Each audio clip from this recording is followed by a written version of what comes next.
you like, man, how is that possible? Right. Right? Because I remember when it first happened to me, I was like, how is that possible? I thought I was the man. I'm making bread. Right. I'm doing things, but I'm like, you make more. How you doing that? How? And the whole thing about it is this, and we're gonna touch on that. Once you start learning the fundamentals of it, it ain't so much about the money, it's about the peace. It's about the ability to go to sleep at night, because when the repo man after you, because I know I'm gonna tell you from Man. when the repo man after you, bro, when you talking about sleeping with one eye open, if you hear anything, Sleeping, you ain't you sleeping. be like, you hear something like, neep, neep. Like looking around like, oh, wait a minute. That ran downstairs, like, oh shit. They next door, okay. Next thing you know, but when you stop having to live like that, man, and you could go home and literally just like get in the bed and go to and have a sound sleep and wake up knowing it ain't nothing happening, that's different, man. So right. I guess it's safe to say, because that was one of the questions I had for you to share with the audience. So you basically said at one point you was broke. Is that what we're saying? I wouldn't even call it broke. Okay. But because I look at it like I was just mismanaging money. Ooh. Mismanaging money. And So we're not talking about mindset. So not broke to say the mindset was there, but you just, like you said, mismanagement, or you just didn't know. right. You didn't know the game. Well, right. I didn't know the game. That's the thing, because especially in the black community, talking about money is taboo. Correct. You know, growing up, my mama didn't tell me how much she paid for rent, or how much it was gas. You know, you might look out the window while she pumping the gas, be like, "Oh, is that how much gas is?"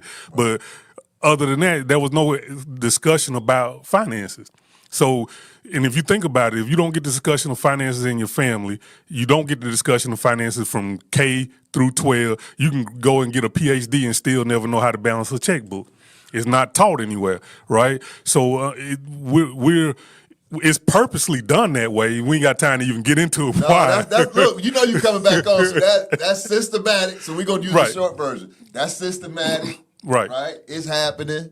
And it was set up purposefully, and it's still like that today. Right. And that's why I'm sitting there looking like, I was just doing something, not to get off topic, but I was just doing some research earlier this morning, because like I love ChatGPT and all of this AI stuff. So I'm like, I'm putting in all these questions. Like when I'm thinking about, so I'm saying, wait a minute, it's homecoming season, right? Everybody talking about homecoming, and such homecoming was last weekend and this. So I put this into ChatGPT. I was like, what's the average? I said, what's the average? I already know where you're What's going. the average budget for a homecoming entertainment? That's all I asked. What's the average budget?